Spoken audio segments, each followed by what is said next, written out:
Victoria Chen stared out the window of her corner office on the 40th floor, watching planes take off and land at the busy airport below. For 15 years, she had built Horizon Airlines from nothing into one of the most successful regional carriers in the country. What started as a dream and a small loan had grown into a company worth hundreds of millions of dollars, employing thousands of people across dozens of cities. But lately, something had been bothering her. The complaints were piling up on her desk. Not about delayed flights or lost luggage, but about something much worse. Passengers were writing letters, sending emails, and posting on social media about how they were being treated differently based on the color of their skin. The stories were heartbreaking and made her stomach turn. A young college student had written about being questioned for 20 minutes about whether her ticket was real. A businessman described being searched 3 times while white passengers walked through security without a second glance. A grandmother told about being moved from first class to economy, even though she had paid full price for her seat. The list went on and on. Victoria had called meetings with airport managers. She had sent out memos about treating all customers with respect. She had even hired consultants to train staff about unconscious bias, but the complaints kept coming. She was starting to wonder if people were just telling her what they thought she wanted to hear during those fancy conference room meetings. That morning, she made a decision that surprised even herself. She was going to see what really happened when nobody knew who she was. Victoria had always believed that you cannot fix a problem you do not understand. And clearly, she did not understand what was happening at ground level. She opened her laptop and booked a ticket under the name Victoria Walker, using her personal credit card instead of the company account. She chose a route she had never flown as CEO from Denver to Phoenix on a Tuesday afternoon. It was one of their busiest routes, and she had received several complaints from that particular airport. Victoria looked at her usual work clothes hanging in her office closet. The tailored suits, designer shoes, and expensive jewelry that marked her as someone important. Today, she would leave all of that behind. She went home and put on jeans, sneakers, and a simple t-shirt. She tied her hair back in a ponytail and grabbed an old backpack instead of her leather briefcase. Looking in the mirror, she barely recognized herself. Without the fancy clothes and confident posture she wore like armor in business meetings, she looked like any other passenger. Maybe that was exactly what she needed. The drive to the airport felt different this time. Instead of being dropped off by her driver at the private terminal, she parked in the regular lot and walked to the main entrance like everyone else. She had to wait in line to check in, just like the hundreds of other people traveling that day. The check-in process went smoothly enough. The agent was polite but rushed, printing her boarding pass without making eye contact. Victoria noticed how different this felt from the usual warm greetings and personal attention she received when traveling as the company president. Security was another story entirely. While she watched business travelers in expensive suits breeze through the priority line, she found herself directed to the regular screening area. The TSA agent looked at her ID for a long time, comparing her face to the photo multiple times. A white woman in front of her got waved through after a quick glance, but Victoria was asked to step aside for additional screening. She stayed calm and cooperative, even when they swabbed her hands for explosives and went through every item in her backpack. She understood that security was important, but she could not help noticing that she was the only person of color in that particular line getting this level of attention. By the time she reached her gate, Victoria was already seeing things differently. She had flown millions of miles over the years, but never like this. Never as just another passenger who might be judged by her appearance rather than her achievements. Gate 12 was crowded with travelers waiting for the 3:30 flight to Phoenix. Victoria found an empty seat and pulled out a book, but she was really watching and listening to everything happening around her. She saw how the gate agents interacted with different passengers. She noticed which people got friendly smiles and which got cold, professional responses. An elderly white couple approached the desk with a question about their seats. The gate agent was cheerful and helpful, even walking around the counter to show them something on their boarding passes. A few minutes later, a young Latino man asked about standby possibilities. The same agent barely looked up from her computer screen and gave him a curt response about the flight being full. Victoria made mental notes about everything she observed. This was exactly the kind of information she needed to understand what her customers were experiencing, but she also felt a growing anger in her chest. These were her employees, representing her company, and they were treating people unfairly right in front of her eyes. She thought about all the meetings where managers had assured her that discrimination was not a problem at their airports. All the reports that claimed customer service scores were improving. All the training sessions that were supposed to have fixed these issues. Clearly, there was a big difference between what people said in boardrooms and what actually happened when they thought nobody important was watching. An announcement crackled over the loudspeaker, calling for boarding to begin. Victoria gathered her things and got in line with everyone else. She was in Group 4, which meant she would board after first class, business class, and premium economy passengers. Another new experience for someone who usually flew in her own private jet. As she waited in line, she overheard conversations around her. A businessman was complaining loudly about having to wait behind these people in line. A mother was trying to calm her crying baby, while other passengers shot annoyed looks in her direction. A teenager was arguing with his parents about why they could not afford first-class tickets. Victoria realized that she had been living in a bubble for years. When you own the airline, everyone treats you like royalty. When you are just another passenger with an economy ticket, you see how the system really works. And what she was seeing made her more determined than ever to make changes. But first, she needed to complete this journey. She needed to experience everything her regular customers went through, from boarding to baggage claim. Only then would she have the full picture of what needed to be fixed. The line started moving as boarding began. Victoria stepped forward with her boarding pass in hand, ready to continue her undercover investigation. She had no idea that her real test was about to begin. Victoria approached the gate desk as boarding continued around her. She had noticed a problem with her seat assignment on the boarding pass and wanted to ask about it politely. The gate agent, a middle-aged man named Robert Hayes according to his name tag, was busy typing on his computer and did not look up when she approached. "Excuse me," Victoria said in a friendly voice. "I think there might be an issue with my seat assignment. Could you help me check?" Robert glanced up with an expression that immediately changed when he saw her. His eyes narrowed as he looked her up and down, taking in her casual clothes and backpack. The warm professional demeanor he had shown other passengers disappeared completely. "What kind of issue?" he asked in a tone that suggested he did not believe her. Victoria handed him her boarding pass. "It shows seat 15A, but when I checked in online yesterday, I was in 12C. I just wanted to make sure there was not some mistake." Robert snatched the boarding pass from her hand and stared at it for much longer than necessary. He turned to his computer screen and typed aggressively, his fingers hitting the keys harder than needed. "Your ticket shows 15A. That is your seat," he said without looking at her. "I understand that," Victoria replied calmly, "but I am wondering why it changed from what I selected yesterday. Could you check if there was a reason for the switch?" "Look, lady," Robert said, his voice getting louder. "I do not have time for this. Your seat is 15A. If you do not like it, you should have paid for a better ticket." Victoria felt her face flush, but she kept her voice steady. "I am not complaining about the seat itself. I just want to understand why it changed.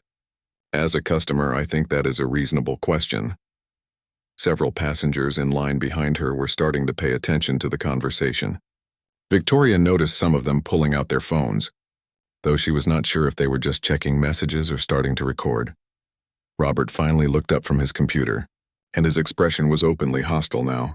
"Are you sure this ticket is even yours? How do I know you did not find this boarding pass somewhere?" The question hit Victoria like a slap. In all her years of business travel, no one had ever questioned whether her ticket was legitimate. The assumption was so outrageous that she almost laughed, but she could see that Robert was completely serious. "Of course it is my ticket," she said. "I bought it yesterday with my credit card. Would you like to see my ID?" "Yeah, I would like to see some ID. And your credit card too, while we are at it." Victoria reached into her backpack and pulled out her wallet. She handed Robert her driver's license, making sure to cover the address with her thumb. The last thing she needed was for him to see her expensive neighborhood and start asking more questions. Robert studied the ID as if he was looking for signs of forgery. He compared the photo to her face multiple times, holding the license up to the light. Victoria watched him perform this elaborate inspection, while other passengers walked past the desk without any questions at all. "Victoria Walker," he read aloud. "And you are flying to Phoenix for what reason?" "I am sorry, but why do you need to know that?" Victoria asked. I have never been asked about my travel plans just to board a plane. I am asking because I want to know, Robert snapped. We have had problems with people using fake tickets, and I need to make sure everything is legitimate. Victoria looked around the gate area and noticed that she was the only person being subjected to this interrogation. A white businessman had just approached the desk with a question about upgrading his seat, and Robert had been helpful and friendly with him. No demands for ID, no questions about his travel plans, no suggestions that his ticket might be stolen. This is discriminatory treatment, Victoria said quietly but firmly. You are treating me differently than other passengers, and I would like to speak with your supervisor. Robert's face turned red. Discriminatory? Lady, I am just doing my job, and my supervisor is busy. If you do not like how I am doing things, you can file a complaint later. I would like to speak with your supervisor now, Victoria repeated. This is unacceptable customer service, and I have the right to escalate this situation. You have the right to get on that plane with the seat you paid for, or you can leave the airport, Robert said, raising his voice. Those are your choices. The gate area was getting quieter as more passengers noticed the confrontation. Victoria could see people turning in their seats to watch what was happening. Some were definitely recording now, holding their phones up to capture the scene. Victoria took a deep breath and tried one more time to de-escalate the situation. I am not trying to cause problems.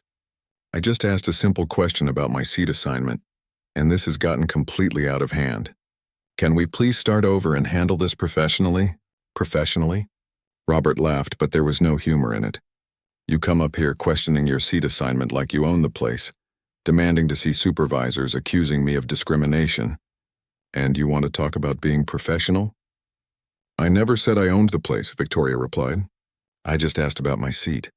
Right, well, let me tell you something, lady. This is my gate, and I decide how things work here. You do not like it, there is the door. Nobody is forcing you to fly with us. Victoria felt something shift inside her. All the anger she had been holding back started to rise to the surface. This man was not just being rude to her personally. He was representing her company, her life's work, and treating a paying customer like garbage because of how she looked. Actually, she said, her voice getting stronger, I think I will be talking to someone about this. This kind of treatment is completely unacceptable. Oh, you are going to talk to someone? Robert mocked. Let me guess, you know somebody important?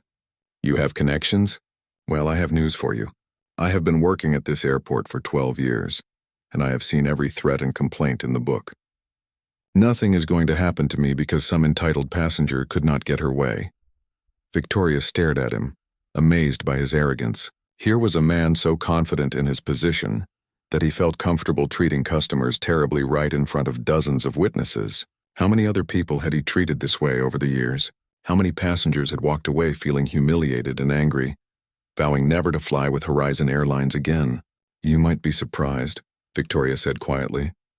Oh, I am really scared now, Robert said sarcastically. What are you going to do, write a bad review on the internet? Call customer service and complain? Trust me, lady, I have heard it all before. The boarding process had essentially stopped as passengers and other gate agents watched the confrontation unfold. Victoria could hear people whispering and see them pointing. Some passengers looked uncomfortable while others seemed to be enjoying the drama. Robert seemed to feed off the attention. He puffed up his chest and spoke even louder as if performing for the crowd. You know what your problem is? He continued. You people always think you deserve special treatment. You come in here with your attitudes, demanding this and demanding that. Well, this is not that kind of place. Here you follow the rules like everyone else. The phrase "you people" hung in the air like a poison cloud. Victoria felt the words hit her like a physical blow. There it was, out in the open. The racism that had been bubbling beneath the surface of this entire interaction. Victoria looked around the gate area and saw the shocked faces of other passengers. Some were shaking their heads in disgust. Others were furiously typing on their phones, probably posting about what they were witnessing on social media. She realized that this moment was bigger than just her personal experience. This was exactly what her customers had been trying to tell her in their complaint letters. This was the reality of flying while being a person of color, and she was experiencing it firsthand. But Robert was not done yet. Emboldened by what he saw as his victory over an uppity passenger, He decided to deliver one final insult that would change everything. Robert Hayes stepped closer to Victoria, his face twisted with anger and superiority. The gate area had fallen almost completely silent as passengers watched the confrontation unfold. Many were recording openly now, their phones pointed at the scene. "You know what, lady?" Robert said, his voice dripping with contempt. "I am tired of dealing with people like you who think they can come in here and demand special treatment. Maybe you need to learn some respect." Before Victoria could respond, Robert raised his hand and struck her across the face. The sound of the slap echoed through the gate area like a gunshot. Gasps and shouts erupted from the watching passengers. Several people jumped to their feet, and the clicking of phone cameras intensified. Victoria's head snapped to the side from the force of the blow. Her cheek burned and she could taste blood where her teeth had cut the inside of her mouth. For a moment she stood perfectly still, processing what had just happened. An airport employee had just physically assaulted her in front of dozens of witnesses. But instead of crying or screaming or fighting back, Victoria did something that nobody expected. She slowly turned back to face Robert and she smiled. It was not a happy smile or a friendly smile. It was the smile of someone who knew something that nobody else in that room knew. It was calm, confident, and slightly amused, as if she had just watched someone make the biggest mistake of their life. "Well," she said quietly, her voice steady despite the throbbing in her cheek. "That was very interesting." Robert looked confused by her reaction. He had expected tears, anger, or fear. He had not expected this unnerving calm. Some of his confidence started to slip as he stared at her serene expression. "You think this is funny?" he demanded, but his voice had lost some of its earlier aggression. Victoria reached into her backpack and pulled out her phone. She scrolled through her contacts and selected a number labeled Security Chief Direct Line. As she lifted the phone to her ear, she spoke just loud enough for Robert and the nearby passengers to hear. "Hi, this is Victoria Chen. I need you to come to Gate 12 at Denver International immediately. Bring backup." Robert's eyes narrowed. "Victoria Chen? I thought your name was Walker. What kind of game are you playing?" Victoria ended the call and looked at him with that same mysterious smile. "Walker is my middle name. Chen is my last name. And as for what kind of game I am playing..." She paused, letting the suspense build. "I am not playing any game at all." "Yeah, right," Robert scoffed, trying to regain his composure. "You called security on me? Good luck with that. I have been here for 12 years. They know me. They are not going to believe some random passenger over a trusted employee."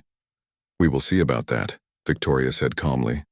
The passengers around them were whispering excitedly, trying to figure out what was happening. Some had heard the name Victoria Chen and were frantically Googling on their phones. Others were sharing videos of the assault on social media, and the footage was already starting to spread. "Chen," one passenger whispered to another. "That name sounds familiar. Where have I heard that before?" Robert was starting to look nervous, though he was trying to hide it. Something about Victoria's confidence was unsettling him. Normal passengers who got slapped by airport employees did not react this way. They certainly did not make mysterious phone calls and smile like they knew a secret. "Look, maybe we both got a little heated," Robert said, attempting to backtrack. "Why do not we just forget this whole thing happened? You can board your flight and we can all move on." "Oh, I do not think we are going to forget this," Victoria replied. "In fact, I think this is going to be remembered for a very long time." 5 minutes later, 3 security officers in crisp uniforms appeared at the gate. They were not the usual airport security guards. These were private security personnel, and they moved with the precision of a well-trained team. The lead officer, a tall woman with silver hair, approached Victoria directly. "Ms. Chen," she said respectfully, "we came as soon as we got your call. What is the sit-to?" "Training practices across all airports served by Horizon Airlines. This cannot happen again," she told her leadership team. "We are going to implement new anti-discrimination training for every employee who interacts with customers. We are going to partner with civil rights organizations to audit our practices, and we are going to create a zero-tolerance policy for discriminatory behavior." The story had reached national news by the time Victoria returned to her office that evening. Major networks were covering it as a business story, a civil rights story, and a social media phenomenon. The video had been viewed millions of times, and public opinion was overwhelmingly supportive of Victoria. But the real consequences were just beginning. The Federal Aviation Administration announced an investigation into discrimination practices at airports nationwide. Several other airlines quickly issued statements about their own anti-discrimination policies, clearly trying to get ahead of potential scrutiny. Robert Hayes, who had started the day as an anonymous airport employee, was now the most hated man in America. His life was in ruins, his career was over, and he was facing serious criminal charges. All because he had let his prejudices override his professionalism and basic human decency. Victoria knew that the legal proceedings would take months to resolve. But she also knew that the real work was just beginning. She had seen firsthand how discrimination operated in her own company, and she was determined to root it out completely.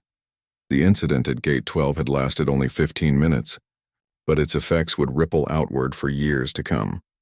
6 months after the incident at Gate 12, Victoria Chen stood at the podium in the same Denver airport where Robert Hayes had assaulted her. But today, the atmosphere was completely different. She was there for the grand opening of the Horizon Airlines Equality Training Center, a state-of-the-art facility designed to educate airline employees about discrimination and unconscious bias. The transformation had been remarkable. What started as one viral video had sparked a revolution in how the airline industry approached customer service and employee training. Victoria had used the momentum from the incident to create lasting change that went far beyond her own company. The legal case against Robert Hayes had concluded 3 months earlier. He had been convicted of assault and sentenced to community service, anger management classes, and 2 years of probation. More importantly for Victoria, he had also been found guilty of federal hate crime charges, making his case a landmark precedent for discrimination in the transportation industry. Robert had lost everything. His job, his pension, his reputation. He had been forced to sell his house to pay legal fees and now worked at a grocery store for minimum wage. His marriage had survived barely, but his relationship with his children was permanently damaged. They were ashamed to tell their friends who their father was, but Victoria was not focused on Robert's punishment. She was focused on making sure that what happened to her never happened to anyone else. Ladies and gentlemen, Victoria addressed the crowd of airline executives, government officials, and civil rights leaders. 6 months ago, I experienced firsthand the discrimination that too many of our passengers face every day. Today, we open a facility that will ensure no employee leaves here without understanding the importance of treating every customer with dignity and respect. The training center was impressive. Interactive simulations allowed employees to experience discrimination from the perspective of different minority groups. Virtual reality programs showed the cumulative effect of small acts of bias. Professional facilitators led workshops on unconscious bias, cultural sensitivity, and conflict de-escalation. Every employee who worked for Horizon Airlines, from baggage handlers to executives, was required to complete a week-long program at the center. But Victoria had not stopped there. She had opened the facility to employees from other airlines, making it an industry-wide resource for change. The response has been overwhelming, explained Dr. Angela Martinez, the center's director and a former professor of social psychology. We have had requests from airlines across the country and internationally to train their staff here. What started as one company's response to a crisis has become a model for the entire industry. The changes at Horizon Airlines went beyond training. Victoria had implemented a new hiring process that included thorough background checks for any history of discriminatory behavior. She had created an anonymous reporting system that allowed passengers to document unfair treatment without fear of retaliation. Most importantly, she had established the Horizon Foundation, a nonprofit organization dedicated to promoting diversity in the airline industry. The foundation provided scholarships for students of color pursuing careers in aviation, funded research on discrimination in transportation, and supported civil rights organizations working on travel-related issues. We have awarded over 200 scholarships in the past 6 months, Victoria announced to the crowd. These young people represent the future of our industry, and they bring perspectives that will make us all better. The results were already visible. Customer satisfaction scores at Horizon Airlines had reached all-time highs. Complaints about discriminatory treatment had dropped by 90%. Employee morale had improved as workers felt more confident in handling difficult situations without resorting to prejudice or aggression. Other airlines had taken notice. 3 major carriers had implemented similar training programs. The International Air Transport Association had adopted new guidelines for non-discriminatory customer service. Airport authorities across the country had updated their employee handbooks to include zero-tolerance policies for discrimination. The ripple effects extended beyond the airline industry. The video of Victoria's assault had become a case study in business schools, law schools, and diversity training programs.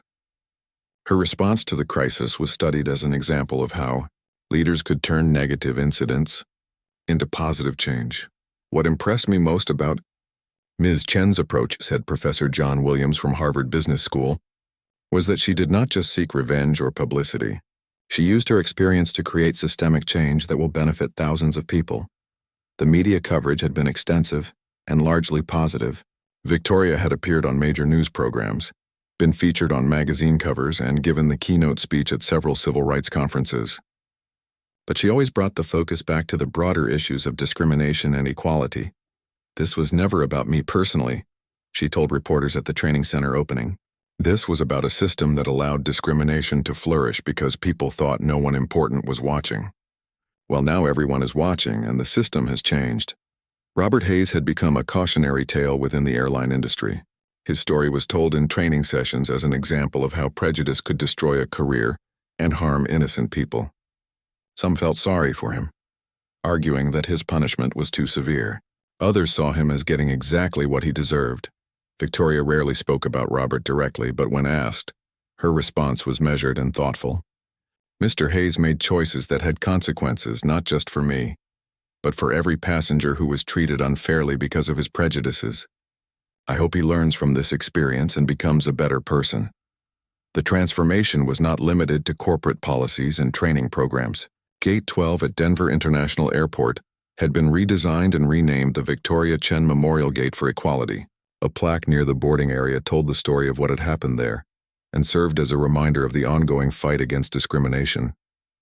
Passengers often stopped to read the plaque and take photos. Many shared their own stories of discrimination while traveling, adding to a growing archive of experiences that helped inform future training programs. That gate has become a symbol, said Maria Rodriguez, a civil rights attorney who had worked with Victoria on several initiatives. It represents the idea that discrimination will not be tolerated, and that even the most POW institutions can be changed when people stand up for what is right. The success of Victoria's reforms had attracted international attention. Delegation from airlines in Europe, Asia, and South America had visited the training center to learn about her methods. The United Nations had invited her to speak about discrimination in global transportation systems. The principles we have established here can be applied anywhere, Victoria told an audience of international aviation executives. Respect, dignity, and equality are not American values or Western values. They are human values. As Victoria concluded her remarks at the training center opening, she reflected on how much had changed since that difficult day 6 months earlier. What could have been just another discrimination incident had become a catalyst for industry-wide transformation.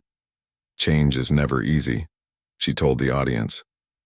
But it is always possible when we have the courage to confront our problems honestly and the commitment to do the hard work of making things better. The applause was thunderous as Victoria stepped away from the podium. Around her, people were already discussing how to implement similar programs at their own companies. The conversation that had started with one viral video was continuing in boardrooms, classrooms, and break rooms across the country. Robert Hayes watched the coverage of the training center opening from his small apartment, alone, except for his television. He had lost almost everything because of 15 minutes of poor judgment at Gate 12. But as he watched Victoria speak about forgiveness, second chances, and the possibility of redemption, he wondered if there might still be a way for him to contribute something positive to the world. The transformation Victoria had initiated was far from complete, but the foundation had been laid. Every employee who went through the training center, every passenger who was treated with dignity, every young person who received a scholarship represented progress toward a more equitable future. The incident at Gate 12 had lasted only minutes, but the change it inspired would last for generations.